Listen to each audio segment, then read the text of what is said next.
Friends, welcome back to the Rising Author Experience. I'm super excited to have my next guest. It is the beginning of the year, so this is the first episode recording.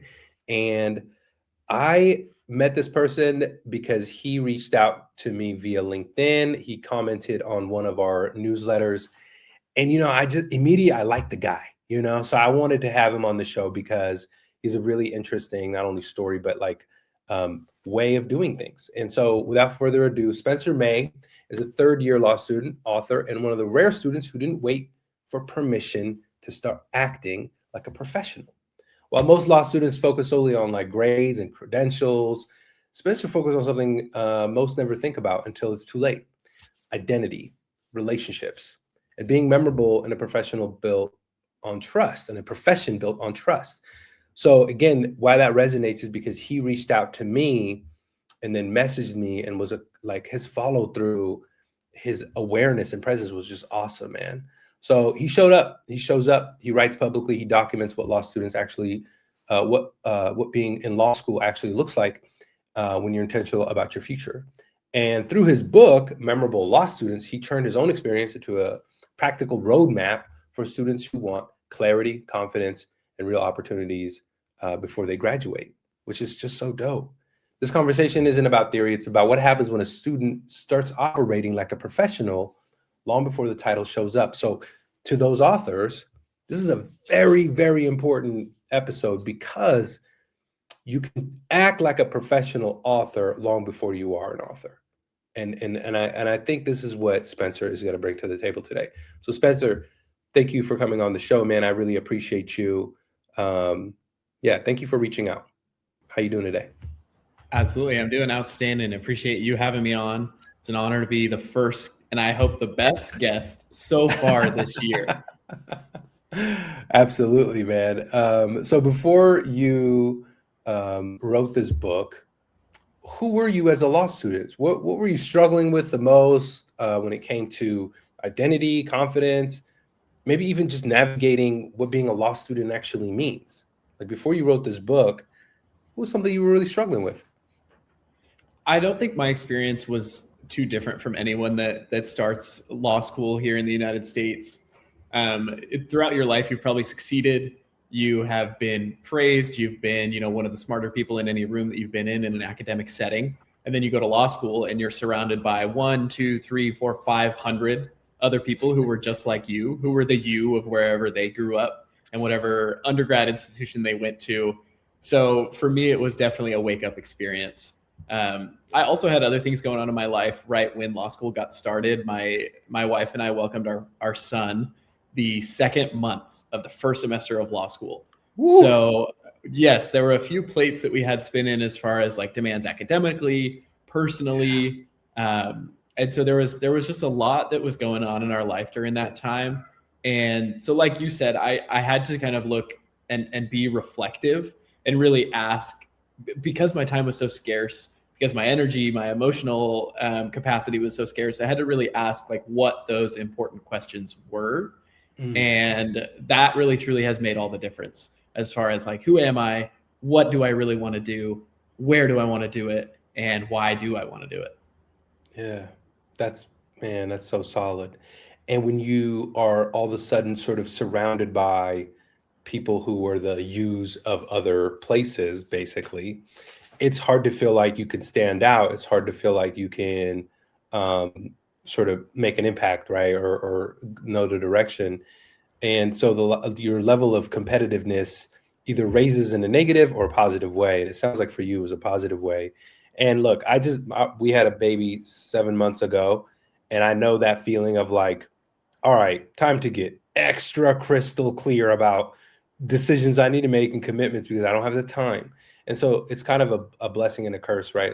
The curse is you're not going to have a whole lot of time, but the blessing is because you have clarity, you know what to spend the time that you do have on. So for you, from my distant preview of law school, it teaches doctrine, not necessarily direction. At what point did you realize that being technically competent wasn't enough to stand out or feel secure about your future? I think I had a hunch going into law school that and people love to give you advice. Past lawyers, current lawyers love to give you advice, and that is definitely Yeah. something that is a common thread that comes through. That law school doesn't teach you how to practice law. It teaches you what the law was, what the doctrines are, what origins of certain things are, but that all the learning almost happens after law school. So in my mind, I was trying to find a way to kind of accelerate that process because, like you said, with other demands on my time, with other more important things, more important masters that I wanted to serve, as far as family. Yeah. I wanted to get that ball rolling professionally earlier than not. Yeah. So one common attribute I noticed in a lot of people who I thought were experts or standout attorneys was that they also had like a not only a deep expertise, but also a deep network and those emotional and soft skills. And so I wanted to start to develop that for myself early on. I love that. So look, your book title literally has the word memorable in it. And I think when I think marketing, which is what I help authors do, is I'm always trying to figure out how to help them realize that they need to understand how to become memorable. And it's usually all there. It's just that they need to decide and be intentional behind it, right? So being memorable is marketing because people get to talk about you, share about you, all those kinds of things. Man, as soon as you came on the show, you were like, "Oh, I wore this red shirt because it matches the color of the road," right? Like you are so attentive to the opportunities that may rise to make you memorable.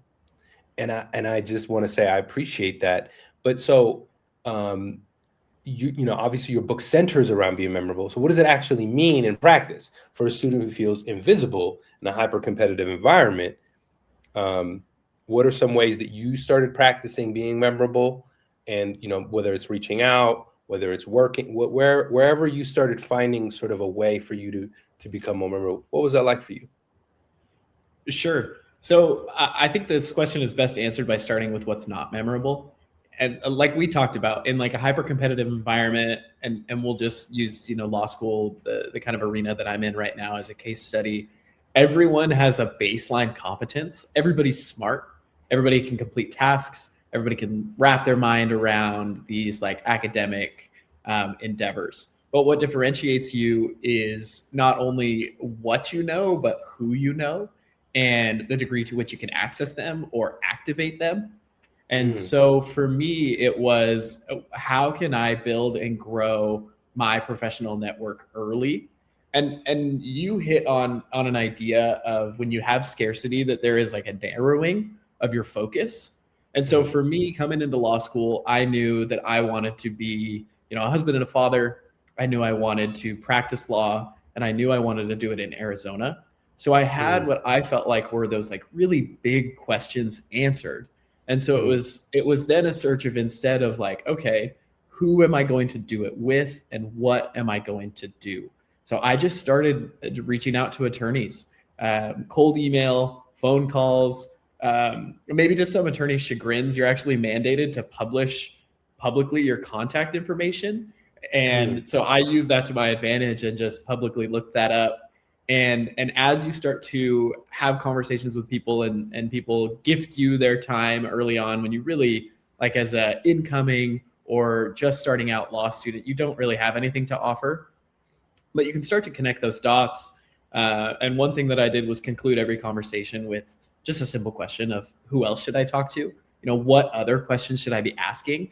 And now looking back in hindsight, it being 2020, every conversation led to the next one, led to the next development and a growth of that network, as you're able to say, hey, I talked with Hussein, and he said you were an expert in X.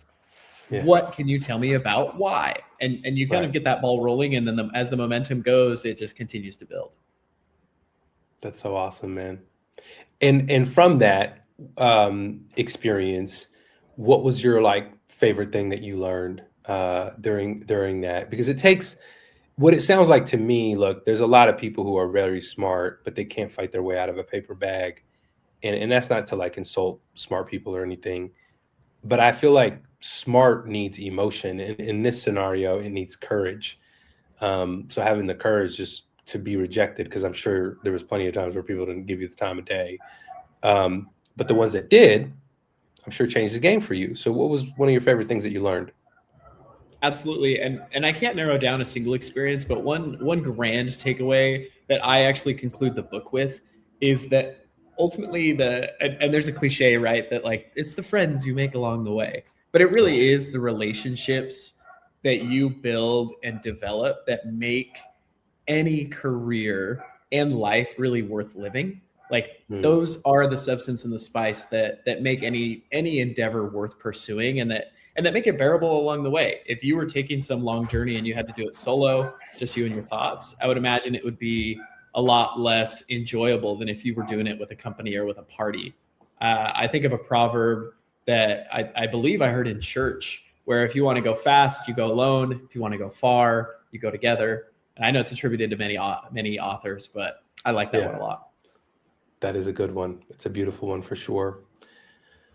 That's cool, man. So what gave you the idea to start writing a book? Like, where did that come from? And why laying out a framework and a book to help other law students, especially sort of like while you're in the game, you know what I mean? Because you're technically you still got a little bit to go, which I think is just dope, right? Like, if I go back in time to my architecture school and all the things I learned and all that stuff, man, it would have been very courageous to write a how to succeed in architecture school book while I'm in school, but it was too damn consuming, and I didn't have the foresight. So tell me about your foresight and why you thought it was important to write a book. You could say that it's pretty audacious for a law student to think that they have even a single leg to stand on as far as any credibility for writing a book. And as much as I'd like to, I can't take credit for the impetus or the idea. I was I jokingly made a post on LinkedIn. It had to be in spring of 2025 about this book that I would write one day. And I gave no thought to the post, threw it out there into the Linkyverse. And a professor of mine commented and reached out and said, "Hey, Spencer, I've known you for 2.5 years. And I respect what you're doing as far as this marketing and this branding and self-promotion thing. Like I get it, but why don't you create something tangible? Have you ever thought about writing a book?" And that was actually a grant of permission that I needed, which is something we talked about off camera, was like, who Yeah, gave you permission to do yeah, this and hold yourself out there as this memorable law student and write this book? But what I learned is there really is no permission. Like you probably see this on social media a lot. Like you can just do things, right? So after that initial idea, that seed was planted, I then had to look internally and say, if I want to do this, then what am I qualified to write? And so right. as I looked at myself, I didn't think that I could write a master class on building and growing a professional network and being satisfied with your career. But what I could write about from an authoritative standpoint was building and growing a professional network as a law student, like you said, in the arena while doing it. So then the next step in that process then was like, not only what can I write about, but how can I make it first digestible for my audience? Like what would I have had the time, bandwidth, and availability to read? And also like price point. What would I have been willing to spend on it? So those were all kind of these like swirling factors that all ended up turning into the book Memorable Law Students. That's dope. From starting to finishing, how long did it take you to like having it on Amazon? 8 months. Amazing. So you went the sort of self-publish route. What was that like for you? Sure, it Was it wasn't hard? plan A. The initial Okay. plan was after I talked with that professor, she then said that she would be willing to introduce me to academic publishers. So I met with Mhm. academic publishers, which it's a pretty small game in the Sure. legal publishing Right. community.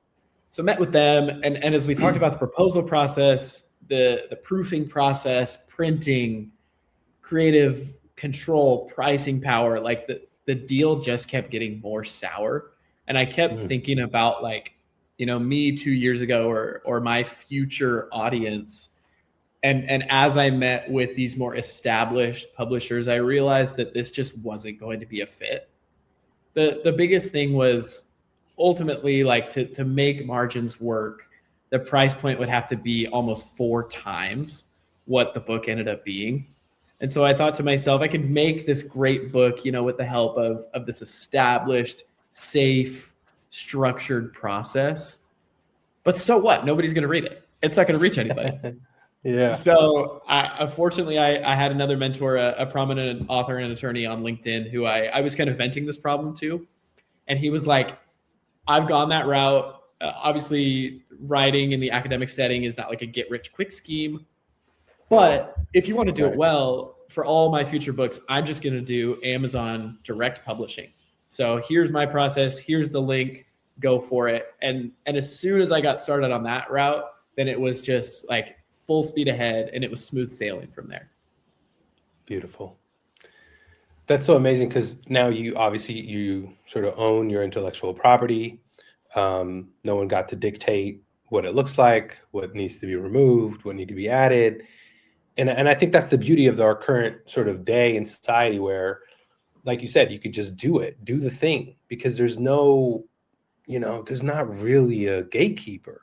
And there's so many people who can help you if you simply ask. I think, earlier when you said, like, I started reaching out to people, one thing, again, if I go back in time and I'm like, yo, how could I have really gotten a job in the architecture world? And instead of just sending out my portfolio, this was very early on, so podcasting wasn't really a thing. I could have started a newsletter and just said, hey, I want to interview you for my newsletter, right? Like, who doesn't want to be interviewed? Who wouldn't want to be seen? And that could have gotten me into the buildings of a lot of architecture firms, because that's what I went to school for, right? Because I wouldn't have any other. Everybody else is submitting a portfolio and a resume. I could come in the back door. The back door was, let me interview one of the architects. Who isn't down to do that? You know what I mean? And I'm going to get rejected there anyway. Well, I'm going to get rejected probably, and I was rejected plenty. So I think for you, what's cool is, like, you don't even have to have something to offer. You can simply just ask and ask and ask. And you do that enough, you build enough relationships that now you start to have mentors who are wanting your success just as much as they have it. And they can share ideas and thoughts and say, hey, you should write a book, or you should do it this way, or think about it like this. And that's so great, because you're open to those opportunities and possibilities. And I love that you took on that responsibility, because that's what it is.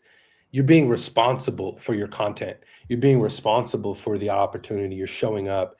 And there's a few people out there who don't like people who show up. Okay. But most often than not, if you're ahead of people on that ladder, and it's like an infinite ladder, right? Of like, all right, well, there's people who are just starting law school, like literally yesterday, and I'm at the very end.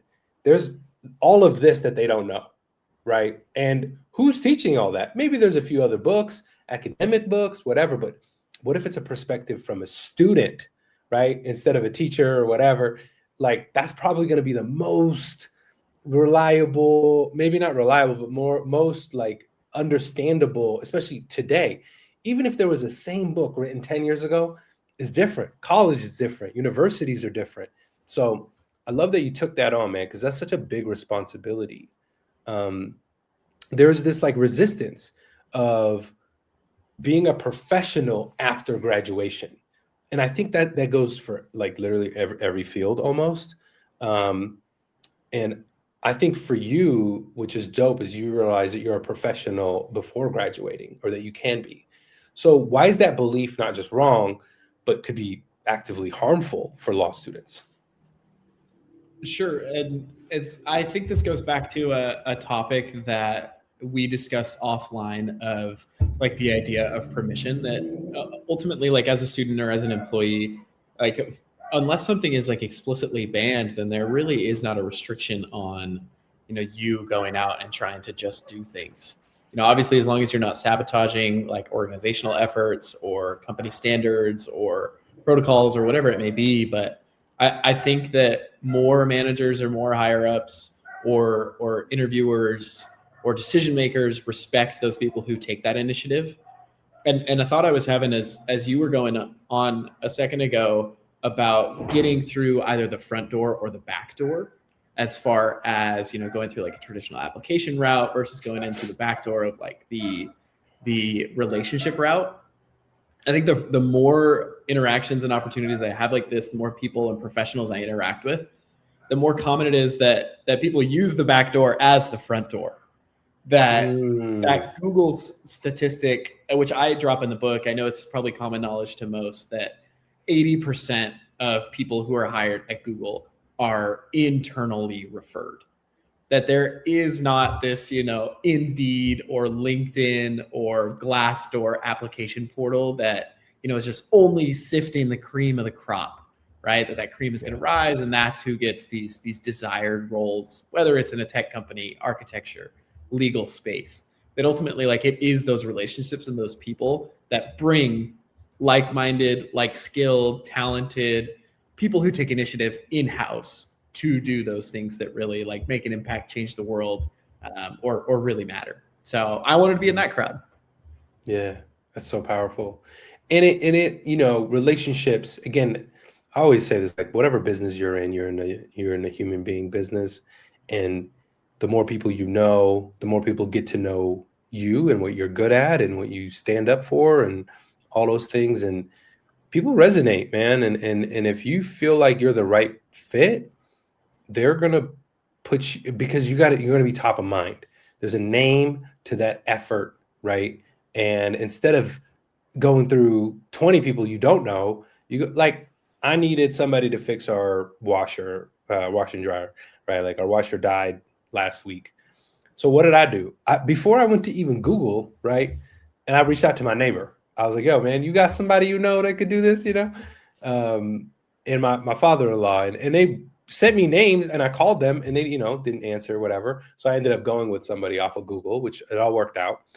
But that's the thing. You kind of start with who you know, and then you kind of build it out from there. And especially for opportunities that pay really well or whatever, it's like there's trust there. Well, who do I already trust? Who comes to mind? Who shows up with their shirt that matches the logo and all that, right? Like, you got to exude an energy that would make you memorable, so that when the time comes for the opportunity, you're selected and selected easily. So tell me a little bit, like how has building your personal brand as a student, because again, I see you very active on LinkedIn, which I love, as a professional, as a young professional, how has that helped you, hindered you? Has it helped you connect with more people? Has that given you opportunities like a job, lined up? What has that been like for you? And what would you say to younger versions of you who are hesitant about doing that kind of stuff, putting themselves out there? I would say that building a personal brand has been that road less traveled that really does make all the difference. As you were explaining, as you reach out, like you talked about talking to your neighbor about looking for somebody to get a job done for you. Something I talk about in the book is like the easy and the hard way of networking. And I would say that the building my personal brand, marketing myself has helped me do the easy way a lot more than the hard way. So the hard way that I talk about in the book is like that cold outreach, cold calling numbers, going through just like basically what I call is like a scattershot approach. And I detailed in the book, I want to say it was like 96 people I reached out to, still in contact with 2 of those 96. Like, it's just not an efficient way to do it. Nothing really came from it. But doing the easy way of networking is building and deepening those relationships. And then those relationships can blossom. And ultimately, that's where the opportunities come from. So I would say that for students that it's not necessarily just a numbers game of like, how many people can I call? How many attorneys can I email? But it really is a process, and you need to take that kind of like career long view with it of who can I reach out to that I have a good chance of building and developing a relationship with, and not with like a transactional end in mind, because that's not what it's about. But while you're building and developing those relationships, there will be opportunities that emerge as a byproduct of that. But that's not the reason you get into it initially. It just is what happens along the way. Beautiful. So in your personal branding journey, you chose LinkedIn. You pretty much write every day. How do you approach that? So as a student, like what kind of, I mean, because I've seen it, I know what kind of content you write. But for someone out there, again, a law student, perhaps because you're going to share this on your thing, like what's advice for them? Where can they start developing their personal brand? Why is LinkedIn, a preferred basically place to do it? And what would you give them as far as like where can they start? What kind of content should they create? Um, yeah, like where are your thoughts there? My first thought is just a one-liner that you have to fish where the fish are. That ultimately LinkedIn is social media in a suit, and lawyers love to wear suits. Lawyers love to be on LinkedIn. So you just have to conform if you want to interact online. Like that is where the deepest and the broadest network that you're going to access of attorneys, just it's a matter of Yeah. fact that they're on LinkedIn. So, and I created a guide to answer this question that I send out to law students for free that they can find on my LinkedIn profile. That the easiest way really to get started is to get those basic building blocks of your profile down, headshot, accurate information, like where'd you go to school, where do you work now, or where are you in law school, interning, whatever it is, like become like a full profile on there. And then as you start to like, follow, comment, reach out to those in the legal industry that have a presence like myself or others who have much larger of a following, or as you just reach out to attorneys that are in your geography, if you're just filtering by your state, your city, your region, that you have a bit of a leg to stand on in credibility if you have that fully formed profile, and that as you see what others are talking about, you can then ask yourself, like, what can I authentically speak about? And not everybody has to use LinkedIn as like some sort of like announcement platform. You Yeah. especially in like the law student Yeah. realm, it's like every 6 months, I'm pleased I to announce that graduated I will that. be, yes, I Yeah. graduated that. I got this certificate. I'm pleased to announce I got this award. I'm pleased to announce I'll be interning here this semester. This judge thinks I'm really cool and put a medal on me. That ultimately it can be kind of your like thoroughfare, your highway to access people online that maybe you can't find at like a state bar or a local attorney networking platform. Like there's a lot of knowledge that's just free and available out there. Yeah. You just have Yeah. to. It's not even knowing where to look, because you know where to look with attorneys on Yeah. LinkedIn. Yeah. It's I think, consistently showing up and asking.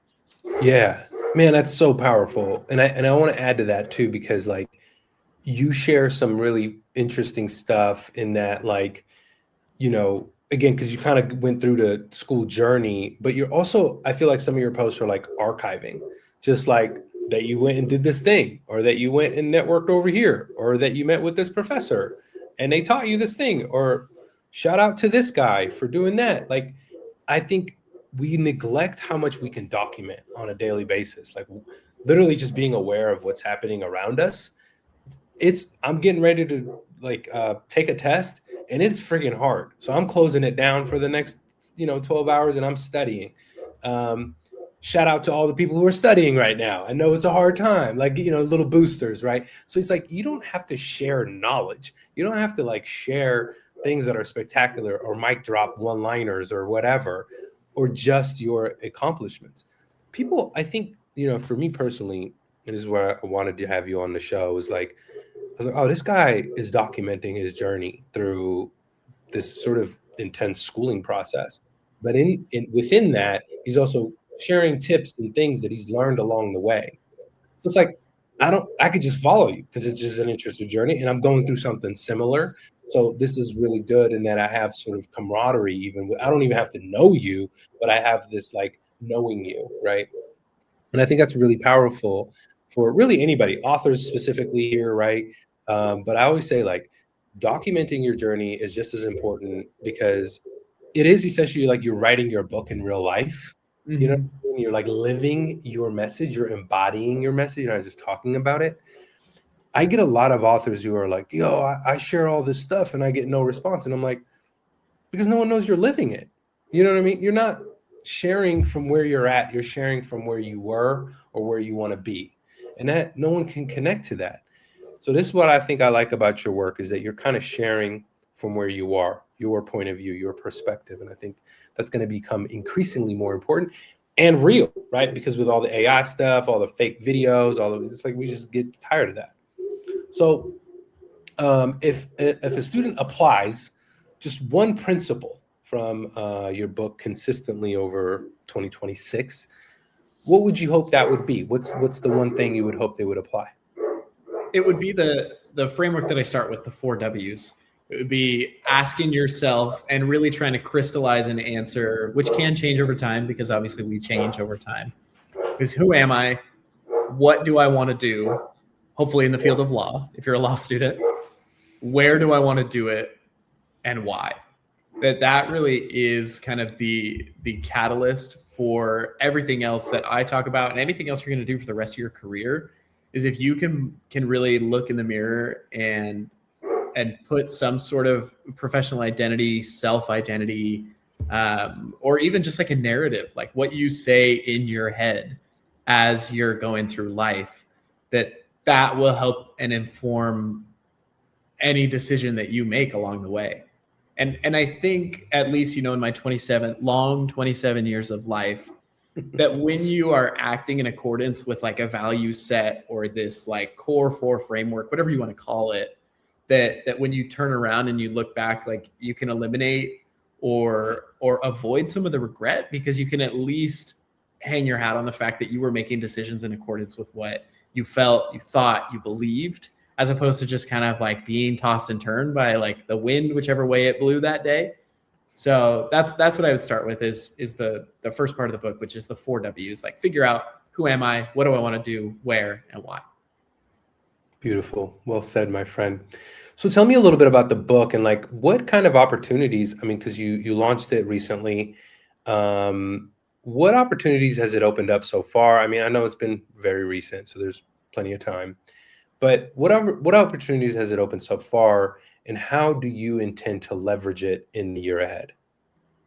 First, I would say that it's opened up opportunities to interact outside of the legal field, which has been an unexpected benefit. Even just coming on a podcast for authors, I can't say that it was on my 2025 or 2026 bingo card to identify as an author. When I was going to, I probably would have told you like by 2026, I'm taking the bar at the end of this year. I'm going to describe myself as an attorney, but in the interim, now I'm describing myself and appearing on authors' podcasts, interacting with other authors.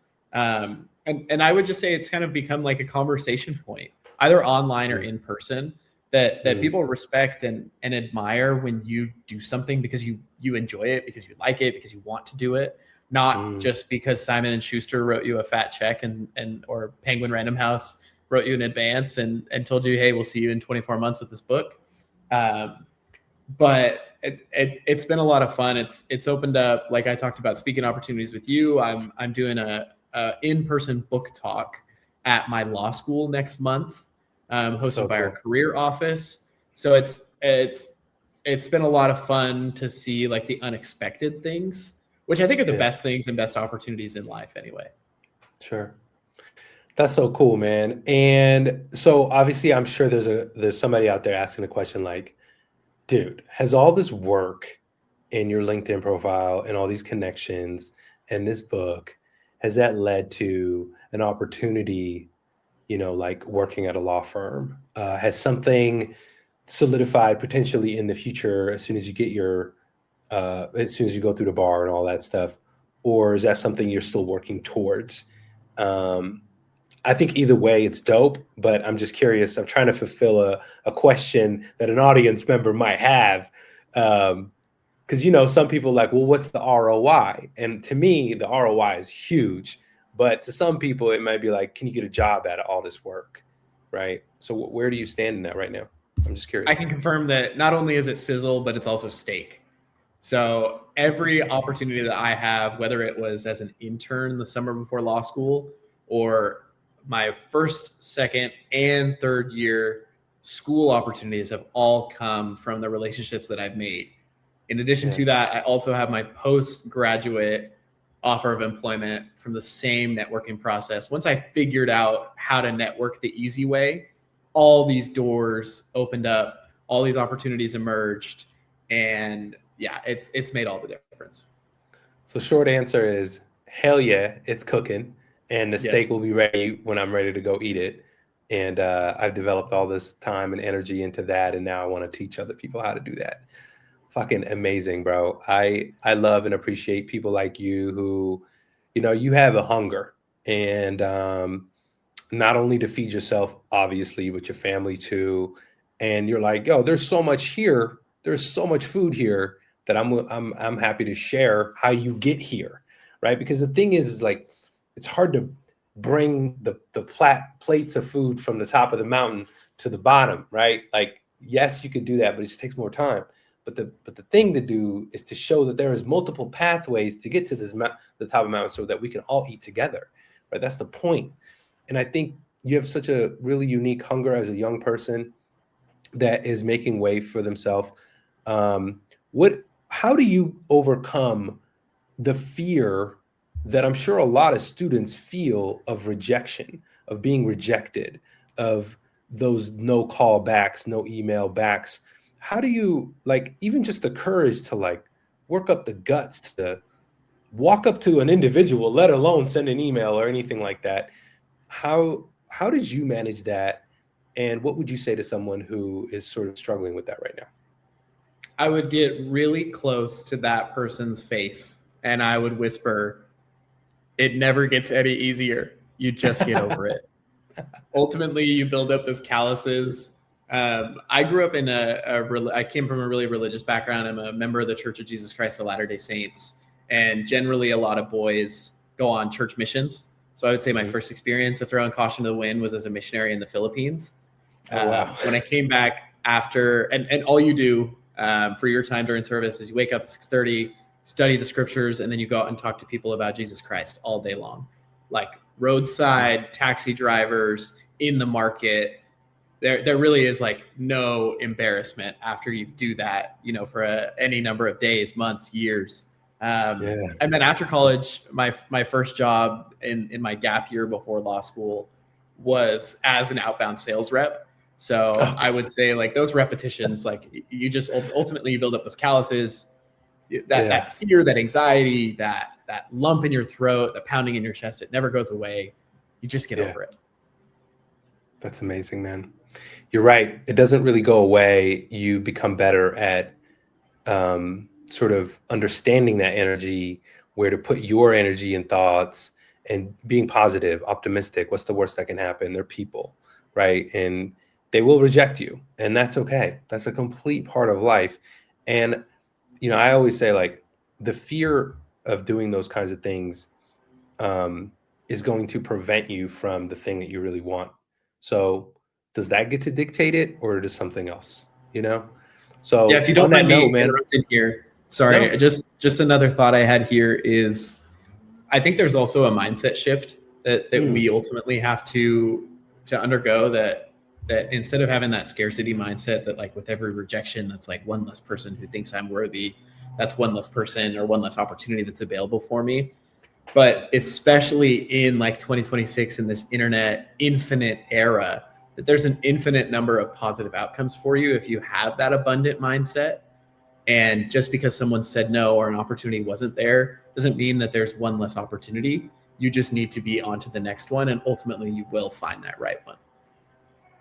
Well said, my friend. What a perfect way to wrap this up. You can find Spencer May on LinkedIn. Highly, highly suggest you give him a follow if you don't already. This was really pleasant for me, and I appreciate you. And it was so awesome to just get to know you a little bit, get to know your philosophy and your mindset. Like I said, you're a very driven individual, and I hope that rubs off on the people listening. It certainly rubbed off on me.